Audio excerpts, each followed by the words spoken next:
Okay, I think that we can start now. Good morning, good afternoon, or good evening, depending on when you're listening us. And welcome to this webinar on psychosocial support. And today's topic is the social vaccine.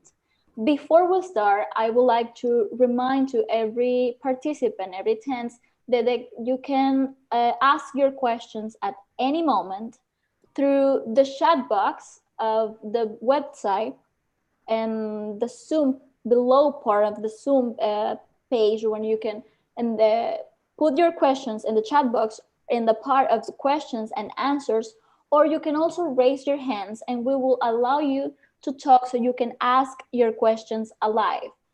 We would like to also remind to every participant that we are recording this session so later we can post it in our social media and our YouTube channel. Right now we're in the Red Cross Radio in YouTube channel and in this Zoom webinar. Today is accompanying us the Dr. Joseph Proet Diaz, who is one of the international pioneers in mental health and disaster psychology. He has worked extensively in Central and South America. In 2001, he published the first book on psychological first aid in Spanish as response to the earthquakes in El Salvador. Between 2005 and 2008, he developed the concept of community psychosocial support as a response to the tsunami in India, Indonesia, Maldives, and Sri Lanka. As a psychology strategy, it's been used as basis for the formulation of the SPHERE project guidelines and the mental health psychosocial support guide. Recently, he served as the mental health and psychosocial support delegate during the immediate response to the impact of COVID-19 with the International Federation of the Red Cross and Red Crescent Societies, and had a key role in the formulation of the mental health and psychosocial support strategy for the Americas, which has been used an international model. Over the past 40 years, he has served as field director of disaster response, advocate for mental and psychosocial support in regional and international forums, and published extensively. Among his writings are 3 articles of response to COVID-19 in the Americas, timely community psychosocial support during coronavirus outbreak, a practical response, International Journal of Family Medicine and Primary Care, the Spiral of Recovery, Mental Health and Psychosocial Support During a COVID-19 Environment in the Americas, Journal of Psychology and Behavior Research, Mental Health and Psychosocial Support to Address COVID-19 in the Americas, a Strategy of Hope, International Journal of Mental Health and Psychiatry. He has been awarded by national and international organizations. In 2008, he was the recipient of the 2008 American Psychological Association International Humanitarian Award. In 2010, the Indonesian Disaster Psychology Medal at the University of Jakarta in Indonesia, and recently the Government of Puerto Rico Award recognizing his humanitarian career. Today, he will be talking about the social vaccine. Welcome, Dr. Joe Pruitt. Hi, thank you very much for those kind words, Crystal. It's really a pleasure to be with you all this weekend or this week. I am very happy today to be able to discuss a little bit about what is the implication of COVID-19 in our society and what is a vaccination that we as citizens can utilize to feel better from a psychosocial perspective. So with further ado, why don't we go ahead into the slides, and then as Crystal said, you can raise your hand and ask questions at any time. And I will be stopping every couple of slides and give you the opportunity to raise any questions that you may have at that time. So what we're going to be talking about is what actions can we take to be able to provide, to alleviate suffering during COVID-19. I hope that the conversation, the conversatory this morning, will provide you with some new insights and some new ideas on how to implement a program of social vaccine in your respective national society and your countries. So let's go ahead to the next slide, please. And the next slide.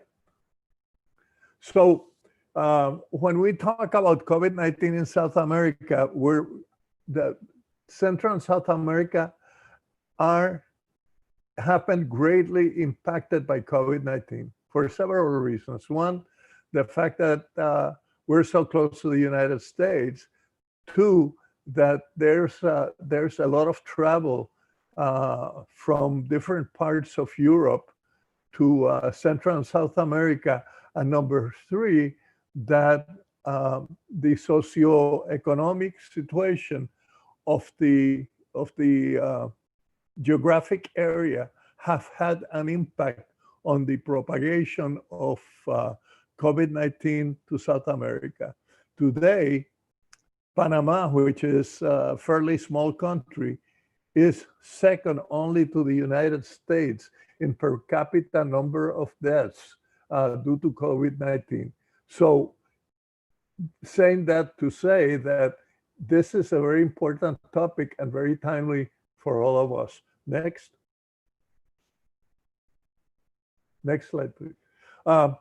In December of 2020, the International Federation of the Red Cross and Red Crescent, ICRC, and the movement approved what was called Resolution 33. The Resolution 33 suggests that that mental health and psychosocial support should be an integral part of the response to any major disaster.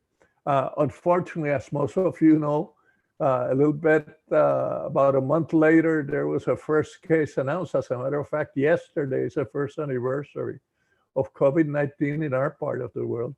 And then by March, there was propagation of COVID-19 almost in every country in Central and South America. The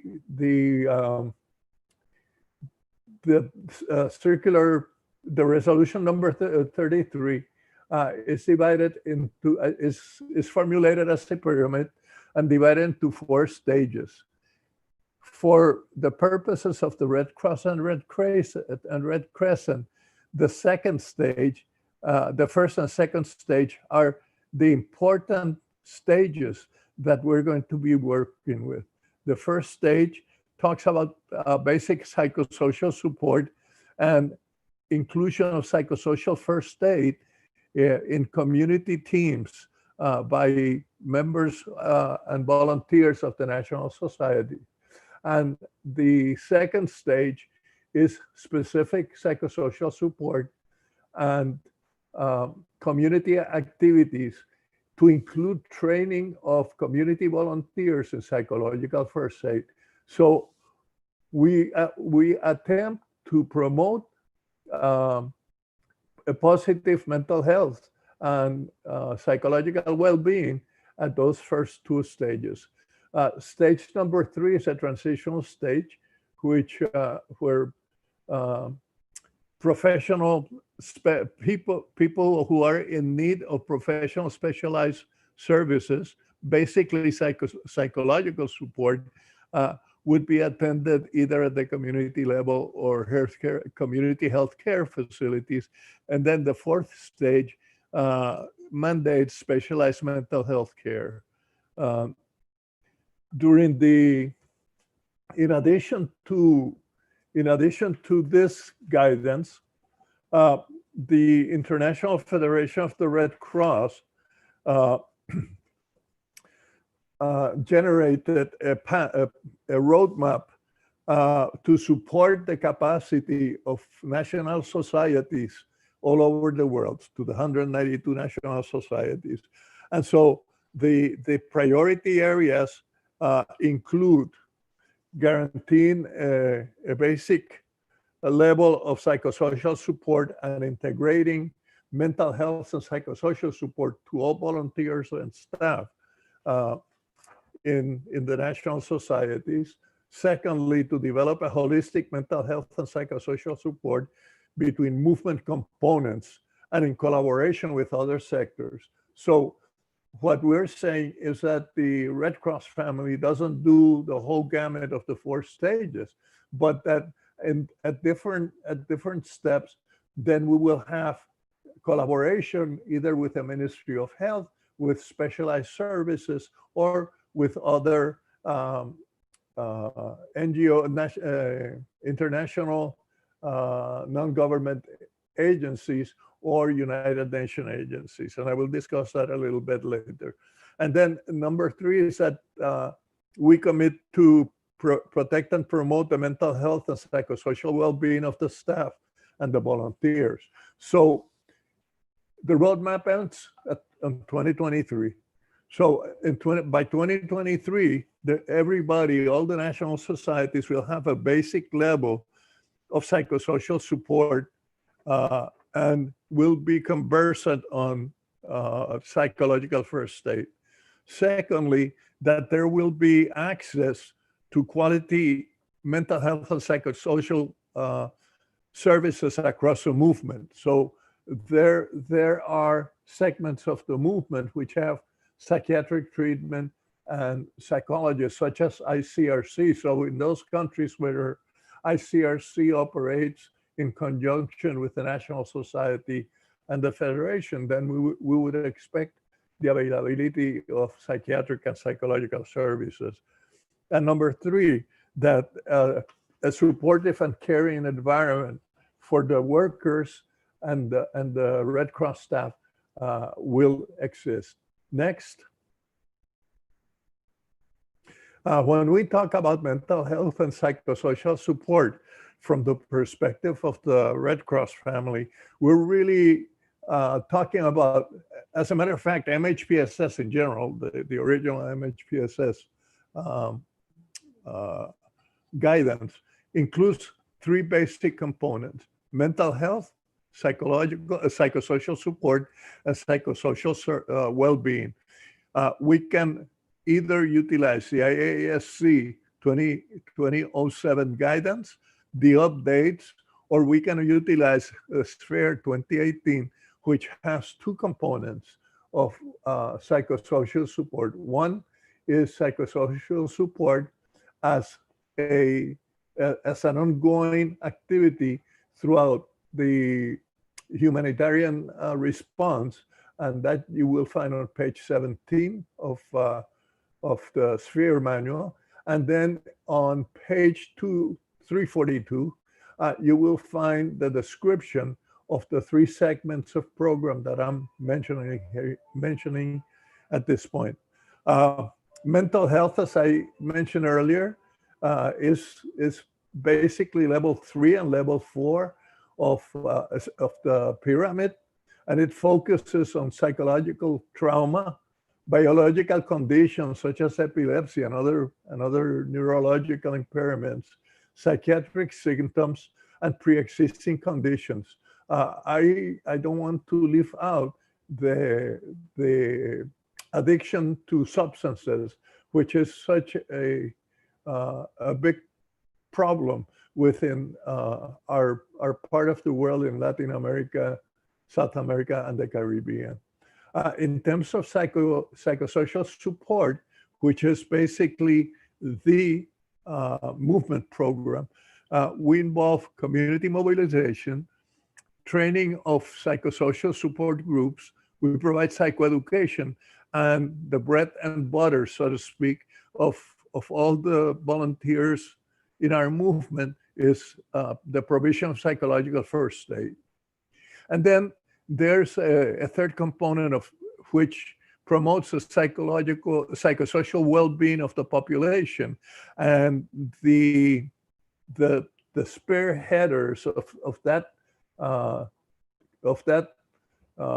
bucket are United Nations organizations and private agencies, and they focus on PGI, protection and gender inclusion, social well-being and welfare, preventive interventions, and then there's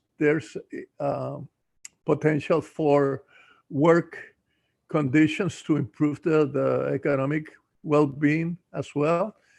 So that focuses on restructuring social networks and social environmental activities, which use the community capitals to improve the well-being of the total community. And then, of course, social support for poverty, uh, focus on social support for people in poverty. Next.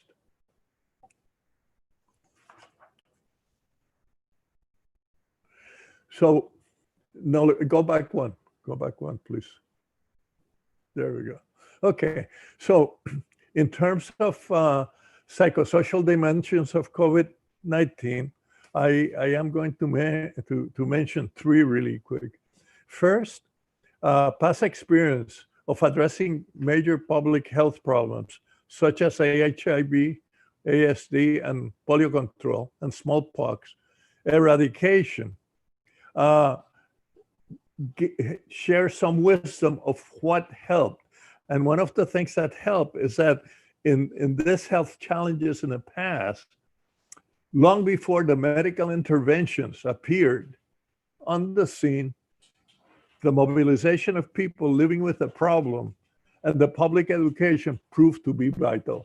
So, first, focus on engaging the affected people and providing public communication to include crisis communication. Secondly, that the importance of community resilience.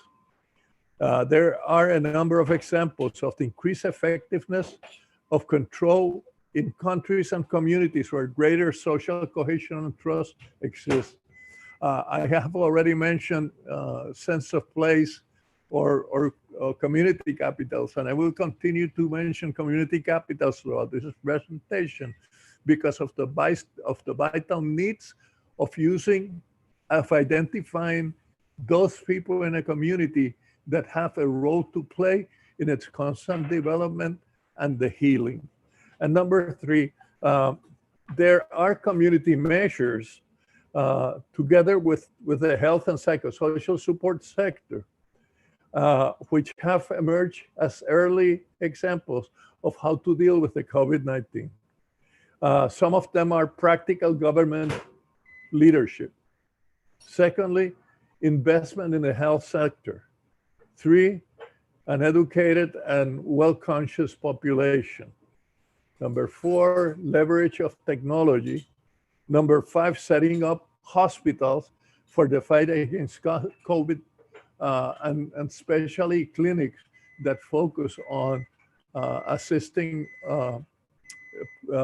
persons with COVID-19.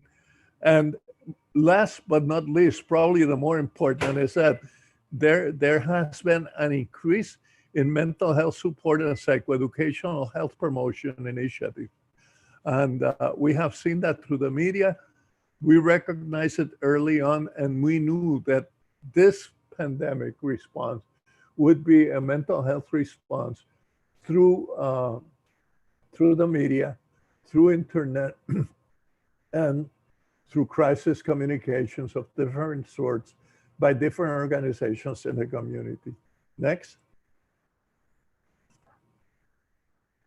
There's some impacts that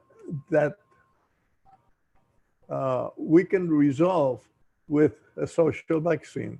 So the challenges that we're presented with is how do we protect the most vulnerable? So we have to consider then social distancing of older people, We have to take in consideration those living in populated areas and urban slums. And I would like to refer to Rio de Janeiro, to Mexico City, to Panama. In Peru, there are large populations that live clustered in an inner city, as well as in Venezuela, and of course Colombia. So those persons that live in urban slums or highly populated areas are more prone to be impacted by the COVID-19. Number three, we have to be concerned about people with disabilities. And when I mention people with disabilities, I mention I'm thinking of physical disabilities, immobilization, and those people that have neurological disabilities, which have to be taken care of all the time, because we don't know when they are going to have a crisis. And then number four is a confinement in the home where domestic violence is present. And we have had over the last year a lot of cases reported on the impact of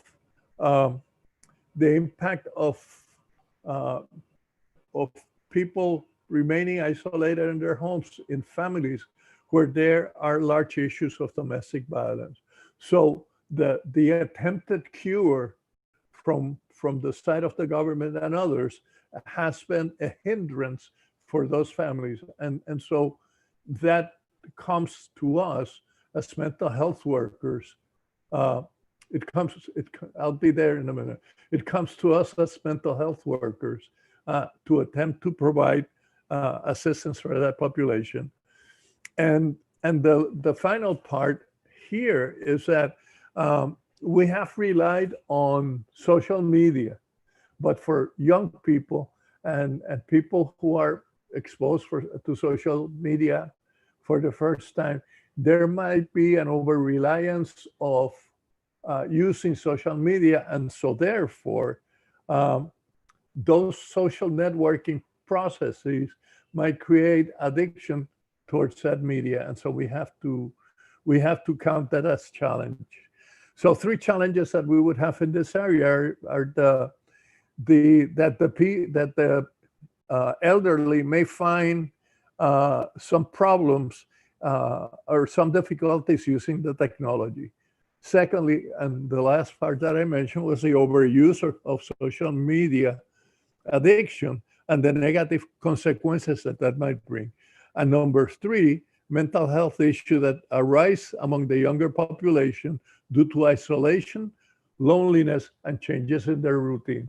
And that is not only found in the community and neighborhood, but it's also found among the schools and the early elementary grades of children, where the dependence on routines, on everyday routines, is greater. Next. And so the last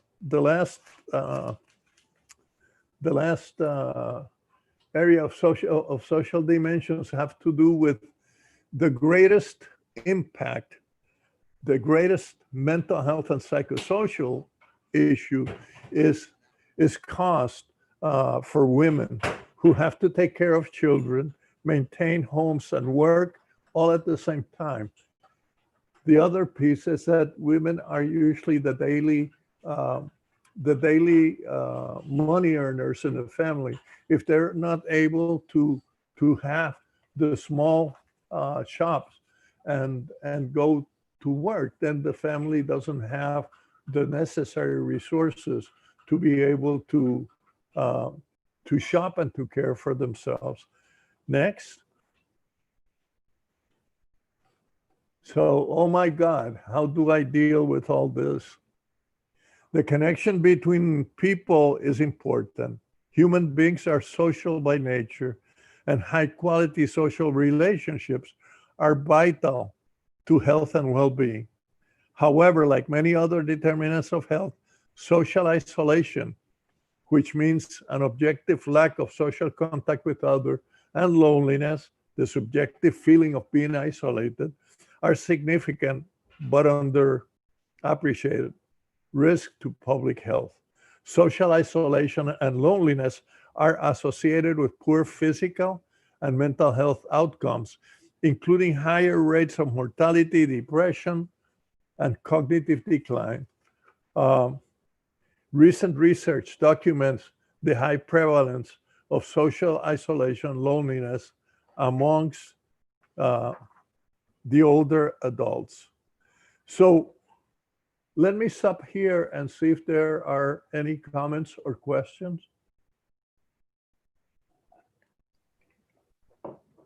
We do not have questions by this moment, Dr. Joe. Okay. All right. So if we continue on the next slide, what about social distancing? And social distancing is probably the most important way to to uh, to contain the COVID-19 virus. So to maintain social control, the need for social action arises in terms of limiting the spread of infection by actions at the level of people, at the community level, neighborhood level. So what do we need to do? One, personal cleansing, like washing hands, wearing masks, maintaining social distances. And I was having a conversation with Crystal and Johnny a little while ago, and one of the things that came up is how we can help people understand what social distancing is. And some months ago, I was doing a workshop for a group in Peru, and one of the participants said, "Well, the way to gain social distance is that we stay 2 umbrellas apart. So if I have an umbrella and somebody else has an umbrella, we don't allow them to touch. That becomes 6 feet. And so therefore, for people out in the community, that would be the distance that is followed. But we're using drawings like you see here and other ways to let people know that we have to maintain social distance of at least 6 feet. The second, and we have seen a lot of good and bad examples. Include bans on public meetings, mandatory homestay policies, school and non-essential business closures, face masks, quarantine, and health zones in all up and down the United States, Canada, and Mexico, Central America, the Caribbean, and South America. And we have seen good examples where social distancing and use of masks have helped to reduce the level of impact of COVID-19. And we have seen very bad results with the lack of use of a mask or maintaining the distance.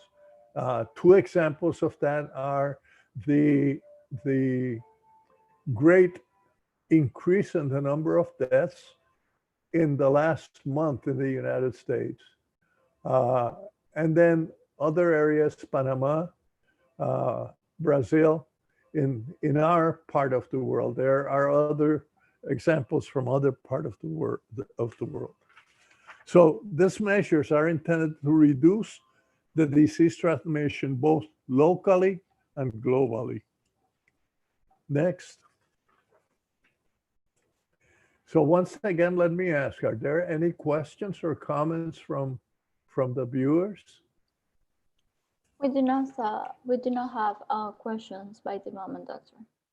Okay. Any comments? No yet. No? No, not yet. Okay, good. So let's go to the next slide. So let's look at the strategy that we can keep with our social life. It's not over, folks. We're just modifying the way we do things to be able to keep healthy. So the success of mastering the pandemic will depend not only on social actions, but also on public health interventions. So we in the Red Cross as volunteers have to conduct some intervention. Um, we have to conduct some interventions, and then the public affairs people, the communications people, have to provide other activities so that everybody's aware of what they need to do in order to maintain a certain level of safety and security, while at the same time developing a strategy of communication and letting everybody know that you're there and you can go back and forth. Um, so amongst the people that need to help with this is politicians, planners, professionals, individuals that have to work together at many levels to simply understand the pandemic and then take specific steps to mitigate the spread and the effects of the pandemic. So what's the deal? The deal is that we need social cohesion. Because as I mentioned previously, one of the ways that we can attack COVID-19 is by having social cohesion and using the social capitals, which is using the resources that we have at the community level to begin to take steps to help us deal with the pandemic. So social cohesion needs to build through available means to respond and be harmonized and maximized. Resilience has to be redefined. Uh, I hear constantly, oh, we have to be more resilient. Well, resilience is not, it's not an isolated factor. What has happened with COVID-19 is that there has been a cascade effect. So we have to quarantine. So we've lost a job. So children can't go to school. So elderly are amongst the largest group of death. So medical facilities are not available. So we don't have communication. So when we talk about resilience, we talk about a systemic attack. COVID-19 has been a systemic attack upon the culture, the health, the community, the economy, and the social capital. And so we have to, when we think about resilience, then we have to think about new parameters that we have to consider. Let me offer three. First is that human adaptation and development at the individual or social level arises from the interactions of many processes and systems across levels of function. Many systems must be engaged in effective planning and designing of a response to the pandemic. So one response doesn't fit all groups. There are responses based on experience, culture, faith, and community cohesion. Secondly, is that resilience is distributed across systems and relationships that can be mobilized to respond to challenges, and thus resilience should not be viewed as a singular, isolated trait of a person, a family, or a community, but rather it is a broader and multifaceted capacity. So it's a capacity for combating this pandemic. Our capacity to combat the pandemic extends across many more systems than what we're accustomed to. And so that creates a lot of tension in all of us. Resilience capacity changes. It either increases or decreases as a function of development as a system, individual, family, neighborhood, and community, acquires higher levels of function. We learn from experience, and eventually the, the issue of COVID-19 and the need for further resilience declines. So that's a formula that I'm suggesting in terms of uh, social vaccine. Are there any questions or comments? Yes, doctor, we have two questions. The first question is, how do we explain the situation to kids who were used to go out to play and hang out with their friends? How can we approach them?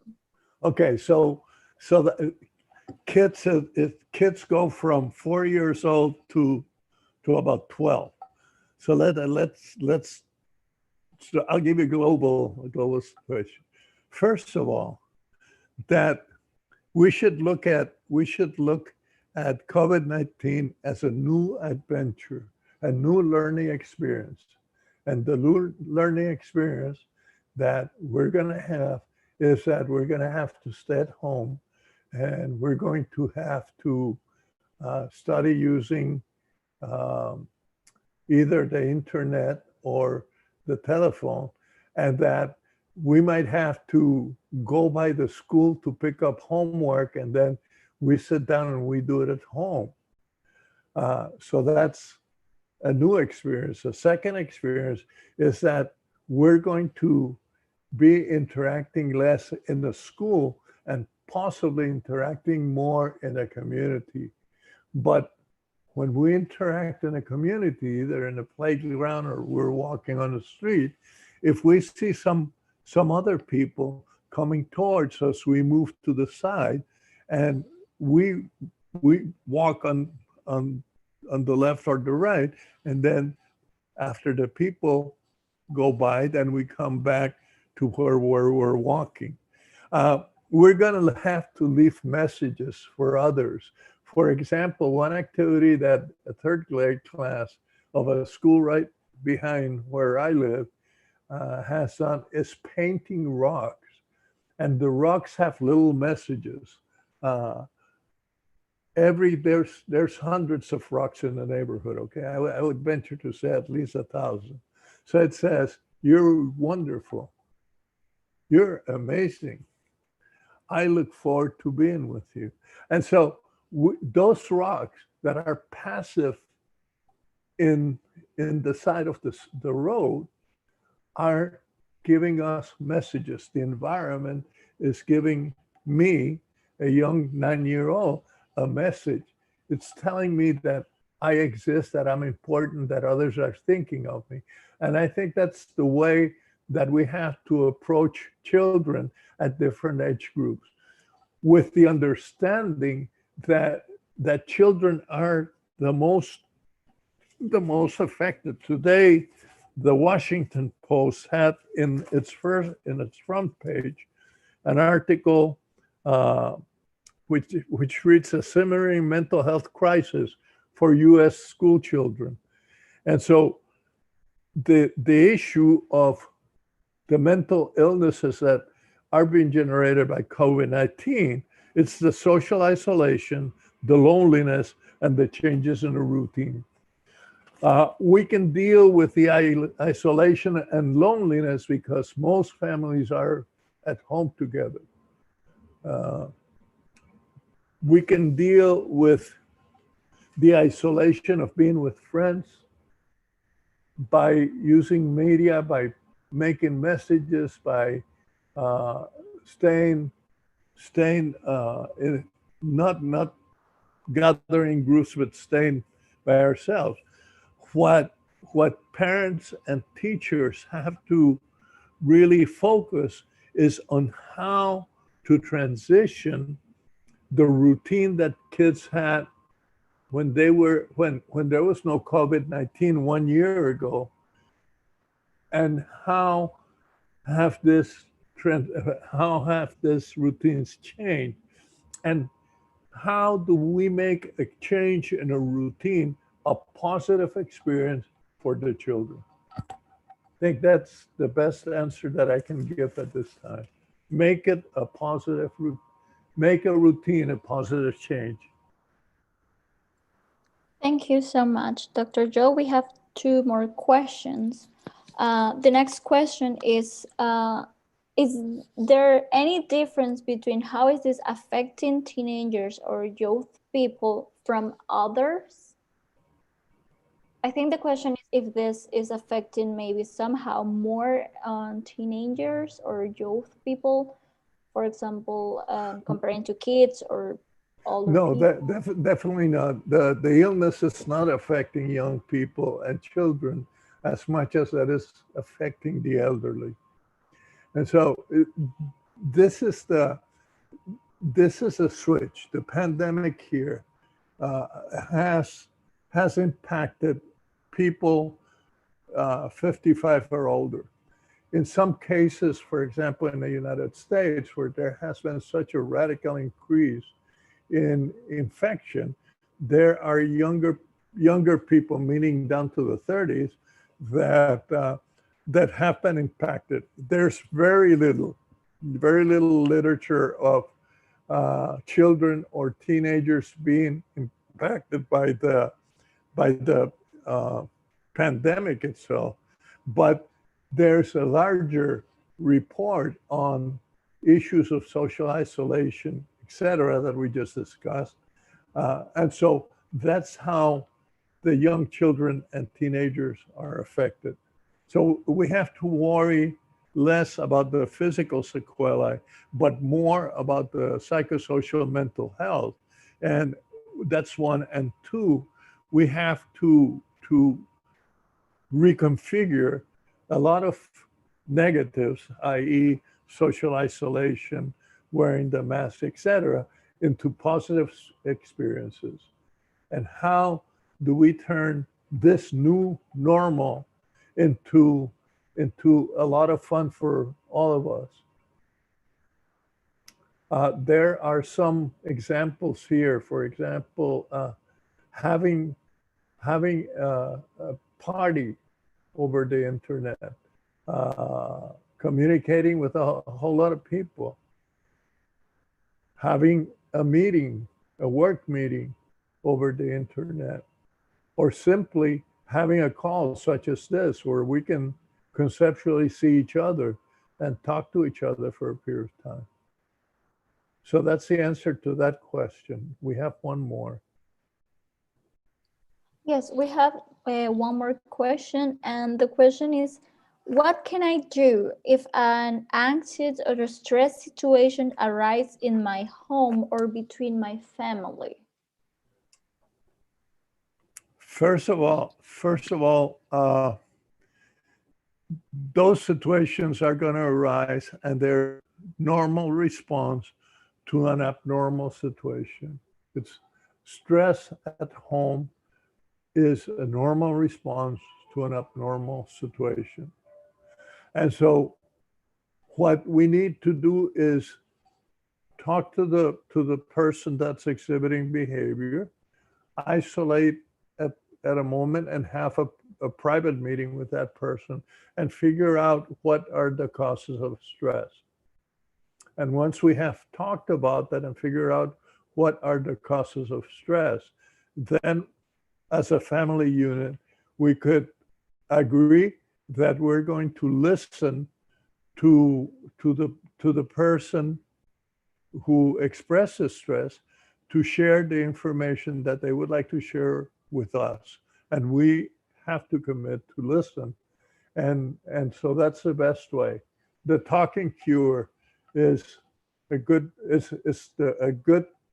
way to release stress.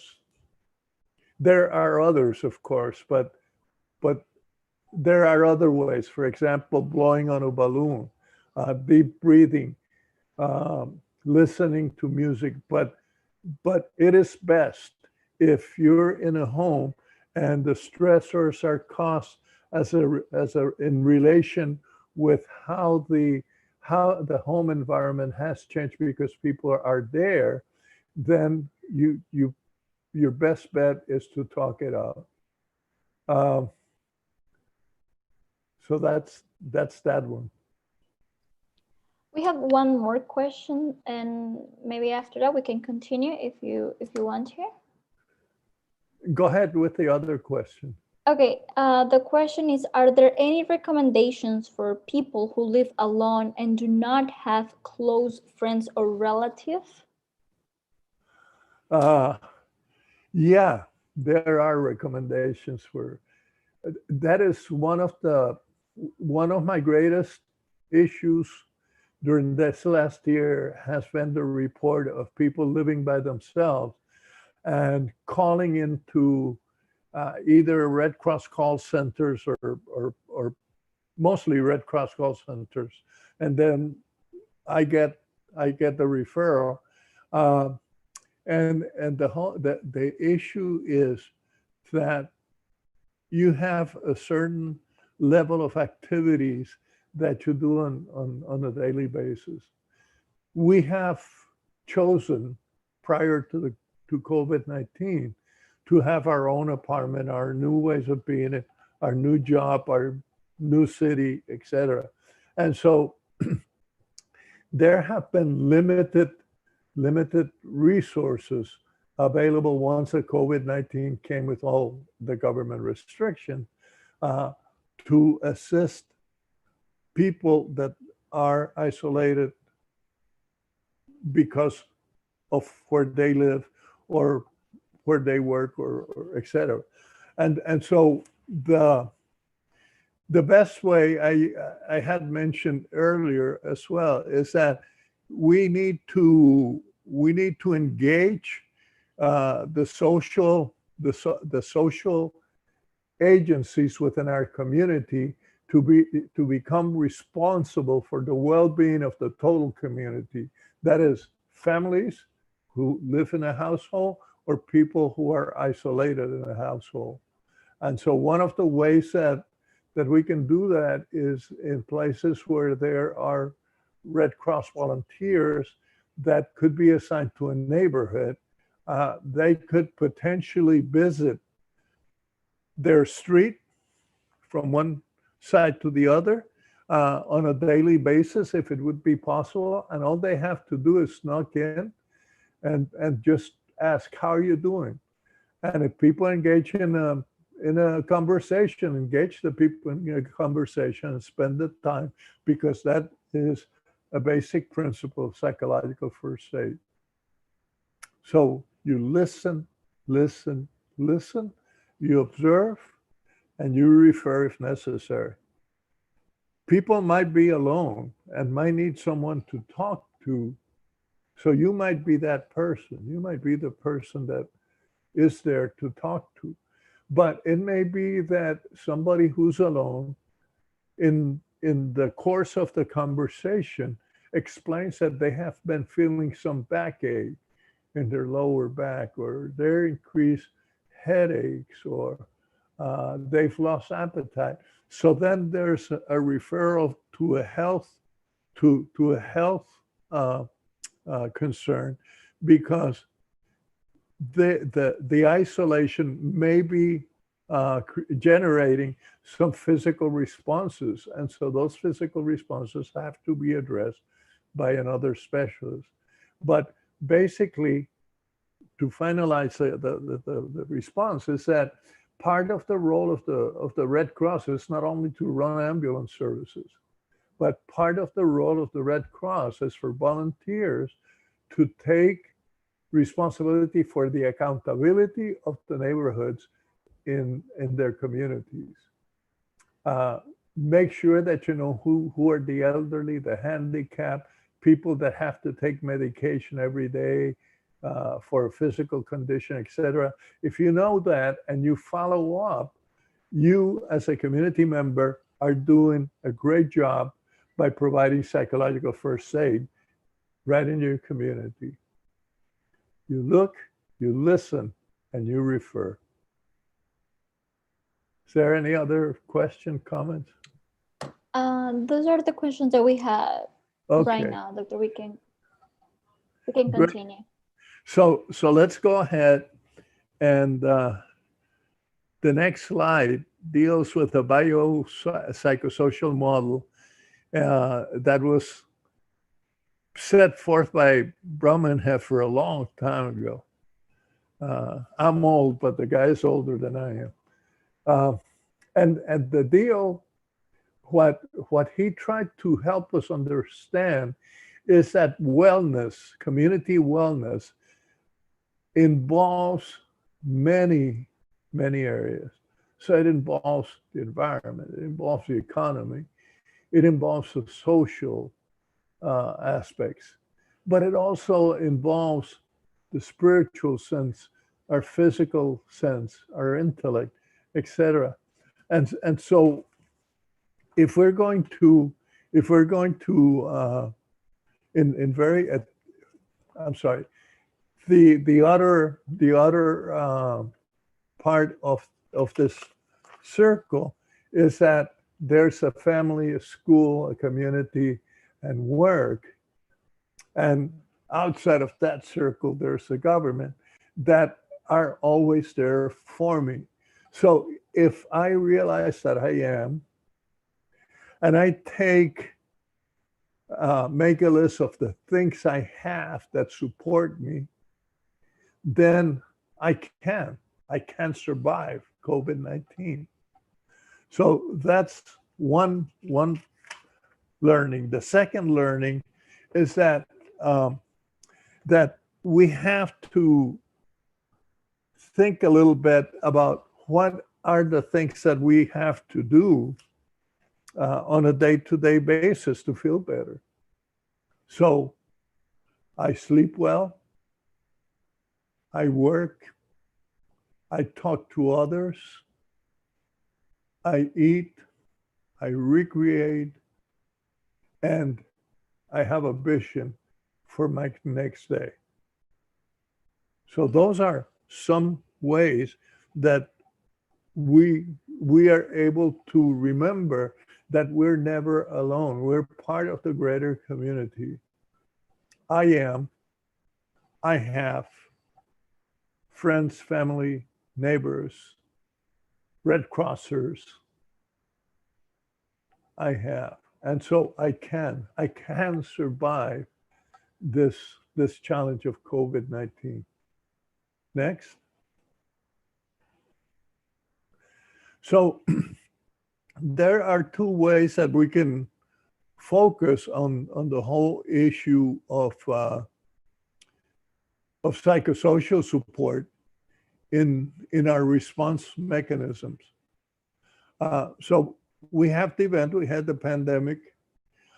We do a needs assessment. Usually I go to the lower level, which is the neighborhood, and we begin looking at the neighborhood and then at our community and look at who's affected and who's feeling so. And then we look at what are the needs that different people in different households may have. And then the third area that we attempt to look at is what resources does the community have that can be of greater need. In the United States, we have understood that in order to be able to work in communities, then we go ahead and look at community-based organizations or faith-based organizations. Why? Because they are then and there. They have small groups, small constituencies, and those small constituencies know each other, know each other's way of being, and know how to support those people. And so it is very important that when we do our needs assessment, we do a social vulnerability analysis, and also identify what are the capitals that we have available in our neighborhood. And then the next piece is a context analysis. What do I have? What do they need that I have that we can share together? What do they need that I have that we can share together? So there's at least 4 options that we've developed over time since the initial emergence of MHPSS in 2007. We can develop autonomous psychosocial programs. And usually when we develop autonomous psychosocial programs, the National Society, in the same way that it has a first aid brigade or an ambulance brigade, then you develop your own psychosocial support brigade. And then you provide services to the community. Another model is what I call the psychosocial plus brigade. In many disasters, we use the psychosocial plus brigades because we include some people from the health component, we include first aiders, and then we include some psychological first aiders as one group. And so in addition to providing health and psychosocial support, you provide for basic needs. What are the basic needs, and what do you have a way to have subsistence? If you don't, you provide that. In the American Red Cross here nationally, usually there's a component which provide meals to people. So you provide health, you provide psychosocial support, you look at what are the basic needs, and you provide for basic needs, which might include meals and might include also a place to stay for people who have specific needs. The third one is an integrated model. And the integrated model is usually undertaken in conjunction with the health clinic and the schools. Why? The health clinics has the nurses who know really well what are the health sequelae of the community. And the teachers are the most knowledgeable people about the children and their parents. So the teachers know the communities. So you bring together community health, and you bring together education, and so you generate psychosocial activities based on these 2 areas that are going to be able to provide psychological first aid to a family or to a specific age group or to people with diverse physical or emotional needs. And then the second model, the second integrated model, is a psychosocial platform or psychosocial intervention, which becomes the platform for services. And the next slide will provide a picture of both slides, or I'm sorry, about the integrated service. So if you look at the bottom, it talks about person, family, and community. So we're, again, I am, I have, I can. So that's what that integrated approach aims to celebrate in everybody. And what are the things that we can do as Red Cross? Well, we can share information, a lot of information. We can have health services. We can have roving health services with first aid groups in a community almost on a daily basis. We can provide means of sustainability, planting of verdura, of tomatoes, lettuce, and so on, or doing some activities that will allow income generation. We can always use psychosocial support as the hub of the umbrella. We can think of providing housing either through shelters or providing areas where people can live. Make sure that we have water and sanitation activities. So water is clean water for all, and sanitation is um, not only the disposal of waste, but also showers and so on. And we can provide education. So this is the what I would encourage as a social vaccine for for a community.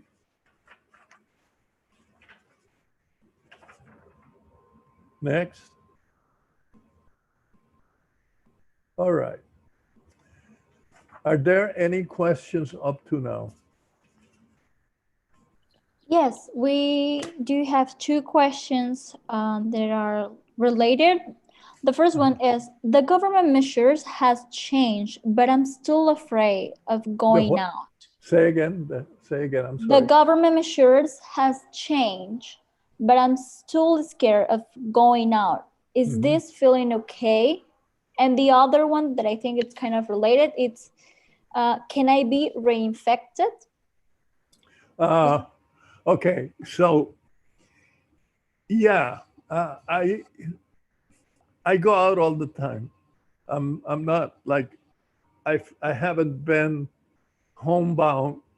I have changed my office from my building to my home office because that it involves travel and so on. So that's an inconvenience.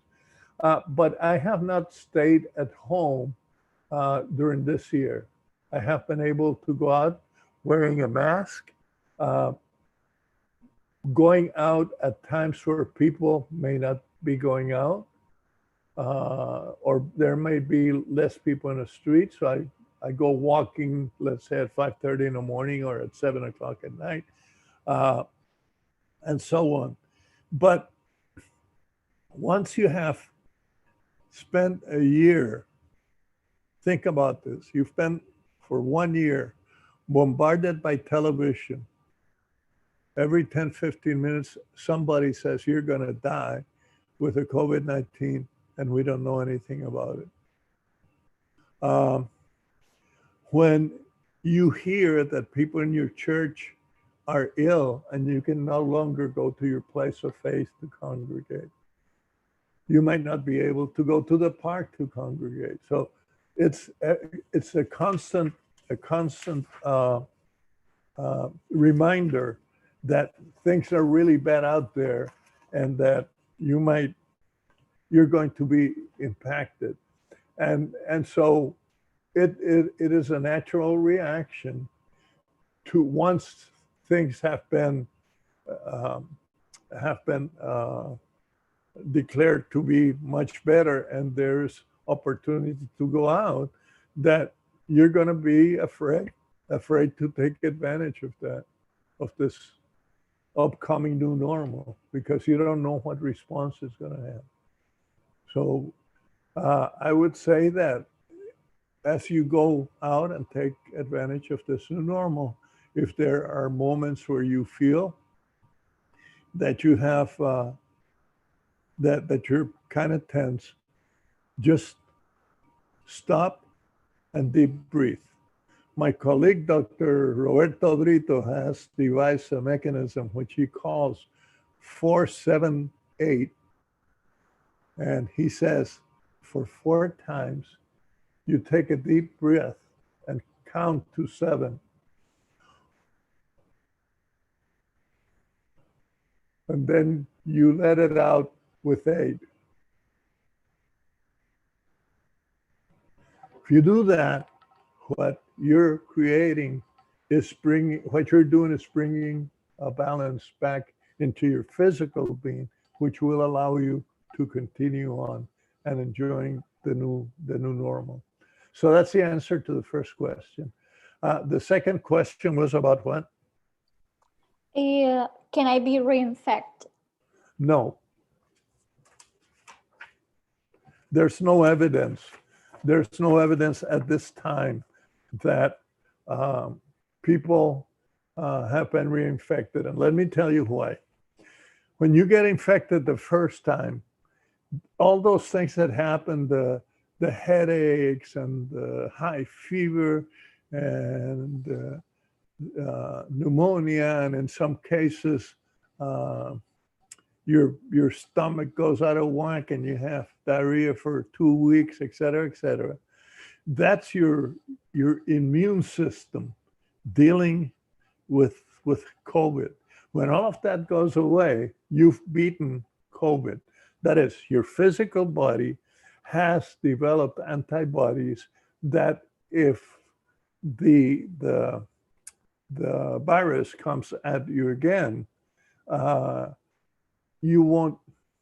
You already have the antibody, so therefore it'll go away because you've already had it. There are some variations of the virus that have come up, and I don't have enough knowledge yet about that. But the literature that I have read is that uh, if you have had the virus once, whatever whatever potential secondary virus or different strain of virus comes, that you might have some some symptoms, but it's not going to be as severe as the first time you had COVID-19. We have another question, doctor, and the question is, the type of support or psychosocial support is different depending on the emergency of the crisis? Uh, no, it's not. There's there are basic things that we know that we have learned from years and years and years in working with patients who have mental health issues that that will work. What does change? So what are they? We figure out what is wrong. We begin by providing the talking cure, which is listening, listening, listening. Number three, develop some kind of psychoeducation. And number four, develop some type of other types of therapy, meaning doing, undertaking other activities that will take away the constant rumination and thoughts inside of your head. So by the scheme of psychological first aid, we can provide psychological first aid throughout. That's the first order of care. And if the person doesn't feel better after one or two sessions of psychological first aid, then you should refer that person to the community health specialist, be that a nurse or a doctor, and have that nurse or doctor look not only at the psychological piece but also at the physical piece, and then they can decide whether they want to give some medication. If this wouldn't work and the issue is much more severe, then they are referred to a psychologist or a psychiatrist and potentially receive medication. And in addition to the pharmacotherapy, then some other types of social therapy. So that's a course of treatment for a person that's impacted by any one of these disasters. Now, I want to make sure that we understand that a person that has survived a disaster, that because a person survived a disaster and had some sequelae, doesn't mean that there's mental health issues. Only about 2% of all the survivors will have some mental health issues. So we have to be really aware of that, because the assumption is, oh, COVID-19 is here, people are being impacted, the government says you have to do this, so immediately we have to refer for telemedicine and have a psychologist talk to them. No, that's not appropriate use of the health system. There is a process, and so the first order of relationship with a person that's impacted by the illness is psychological first aid. Second is referral to health clinics. Third, you refer to psychologists and or psychiatrists for specialized treatment. Thank you so much, Doctor. Those are the questions that we have Okay. so far.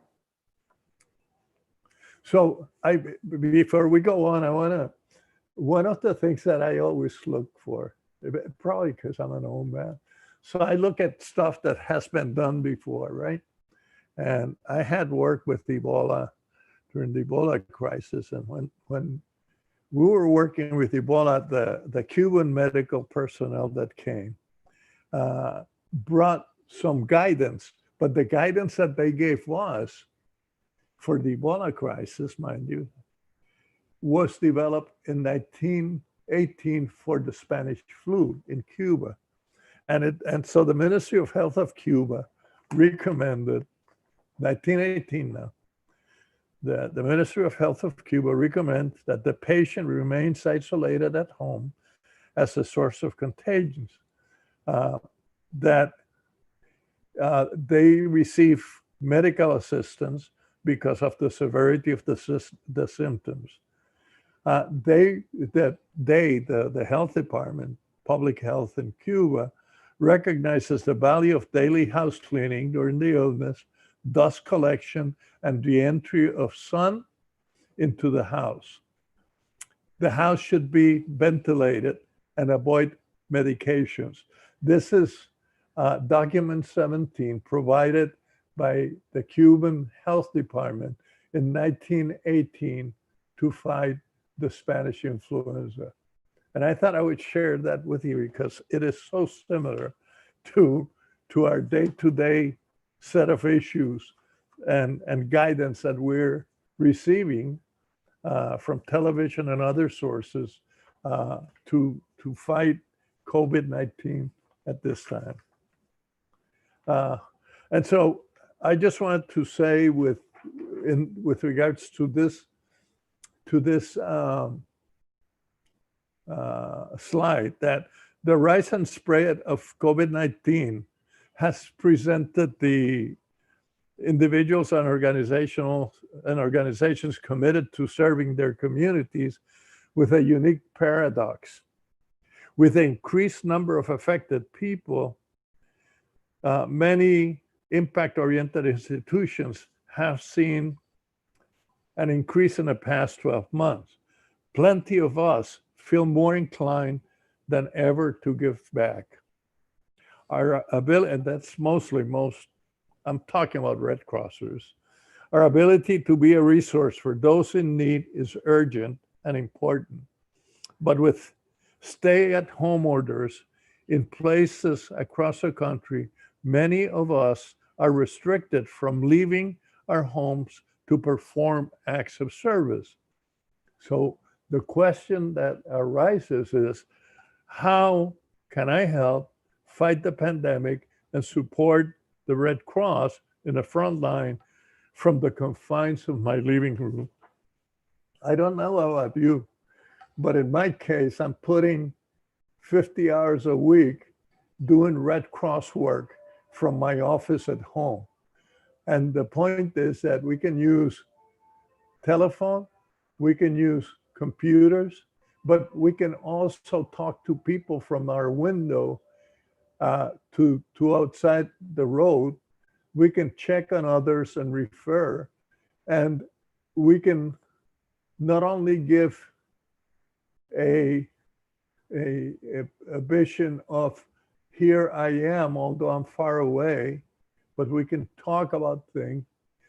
And also, if you can, utilize some of the services to send a meal to some house in your neighborhood.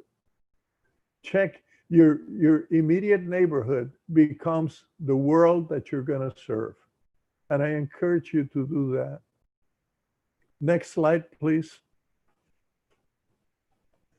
So my final slide has to do with we can master and overcome COVID-19.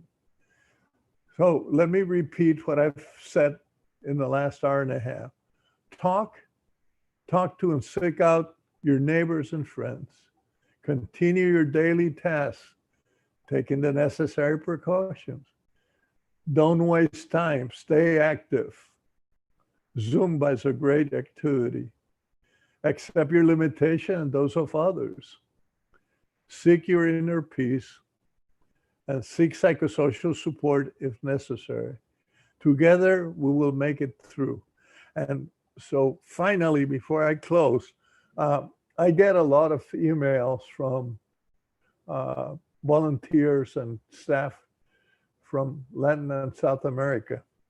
And I came across one that I thought would be a nice way of ending this presentation today. Together, we titled it, or it was titled, Together We Have Helped Others Immensely. And the young person said, the Red Cross helped continue homeschooling, create a network of strong and empowering individuals, has helped shape me into the leader I am today. I honestly wouldn't be where I am without the help I have received from them, the Red Cross. They gave me hope and love when I needed it the most, and they continue to do so every single day as they walk by my street. They are the support system I never thought I needed. They provide me psychosocial support. And I would encourage you to continue to exercise those recommendations and define your area of service as your neighborhood. I will entertain any other questions or comments at this time. Yes, we have one more question. I think it's perfect for the closing. The question is, could you please give us some recommendations for a good and healthy work, family, and personal life balance? Okay, as I mentioned in the last slides, those are some recommendations. But talk, walk, eat, recreate, and seek your inner peace. That is the best that you can do for yourself, and that is the best activities that you can recommend to your family so that you can survive this together. Thank you so much, Dr. Joe. Those are the questions that we had. Any comments from the participants? Yes, we have comments, and there's a thank you so much for this interesting webinar, for these topics that are really important and really gave us idea of what we can do and what we can share. Good. Well, I'm very happy, and you have my email. I would really appreciate any questions that you have or any suggestions that you may have so that we could continue to improve this set of webinars. We're doing these webinars on Fridays from 10:30 to noon time. And we do 1 week in Spanish and the other week in English. I would like to apologize because my English is not the best in the world. So please forgive me if I mispronounce words or use diverse words. But nonetheless, if you have any questions, please feel free to send them to me, and I will respond to them during the following session at the beginning of the following seminar. So thank you so very much, and take care of yourselves. We have one more comment. It says, thank you. It was really informative. This is from Mary Rose Dustin. And yes, as Dr. Joe mentioned, we are having these webinar sessions every Friday, 1 week on Spanish and the next week on English. I'm going to share my screen in this moment so you can all see what are the coming sessions in English. For the next session in English is on February 5th, and we are going to have community first aid. On February 19th, we're going to have psychological first aid, wisdom of our times in front of COVID-19. March 5th, encouraging self-care in volunteers. March 19th, what is psychological first aid? Mechanics of intervention. And on April 2nd, we're going to have the topic identifying the 3 R's, reaction, risk, and resilience, to determine the need for psychological first aid. These are going to be the next topics that we're going to have on this webinar on psychosocial support on English. The next week we're going to have the community first aid session in Spanish, and you all are more than welcome to participate. And thank you so much to Dr. Joe, and everyone who participated in this webinar. Take care, you all, and we see each other